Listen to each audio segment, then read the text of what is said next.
বাংলাদেশের অনেক মানুষ, লক্ষ লক্ষ মানুষ আজকে দিনে ঈদ করতেছেন। কিছুক্ষণ পরে আমরা কুরবানি করব। আমাদের উদ্দেশ্য হচ্ছে আল্লাহর সন্তুষ্টি অর্জন। ইহাকে আগাপাচা করা হচ্ছে কুফরি।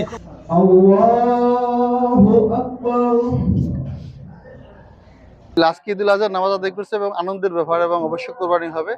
এবং এটা খুব আনন্দের এই জন্যই যে আমরা একই সাথে সারা পৃথিবীর সাথে ঈদ করতে পারতেছি। হ্যাঁ, এই জন্য খুব ভালো লাগতেছে। এবং শুধু দিনাজপুর না, বাংলাদেশের অনেক মানুষ, লক্ষ লক্ষ মানুষ আজকে দিনে ঈদ করতেছেন। আমি উদ্যত আহ্বান জানাবো বাংলাদেশের প্রত্যেক আলেম ওলামা এবং সরকারকে, যাতে আমরা বাংলাদেশে সকল মুসলমান এই মহান আল্লাহর হুকুম আমরা একসাথে আদায় করতে পারি। এবং খুব আনন্দ লাগতেছে। কিছুক্ষণ পরে আমরা কুরবানি করব। আমাদের উদ্দেশ্য হচ্ছে আল্লাহর সন্তুষ্টি অর্জন। আজকে আমরা সালাতুল ঈদের নামাজ বা আমরা ঈদের সালাত আজকে আমরা আদায় করলাম।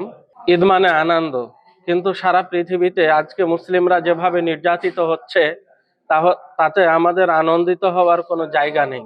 রাসূল সাল্লাল্লাহু আলাইহি সাল্লাম যেহেতু শাওয়ালের 1 তারিখে রোজা ছিলেন, আর রোজা এই অবস্থায় থাকা অবস্থায় প্রায় দিনের শেষ অংশে জানতে পেরে যে চাঁদ দেখা গেছে, তখন রাসূল রোজা ভেঙে দিয়ে এবং সকলকে ভাঙতে বলেছেন।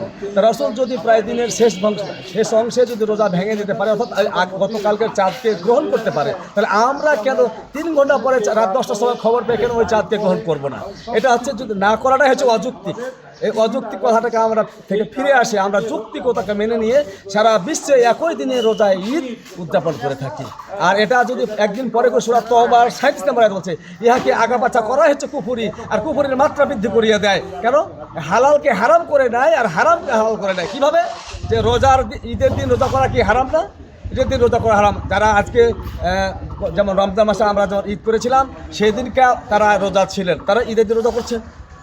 রাসূল রোজা ভেঙে দিলে তাদের ঈদের কথা শুনে আর আমরা ধরে আছি, তাহলে কি আমরা রাসূলকে মানলাম?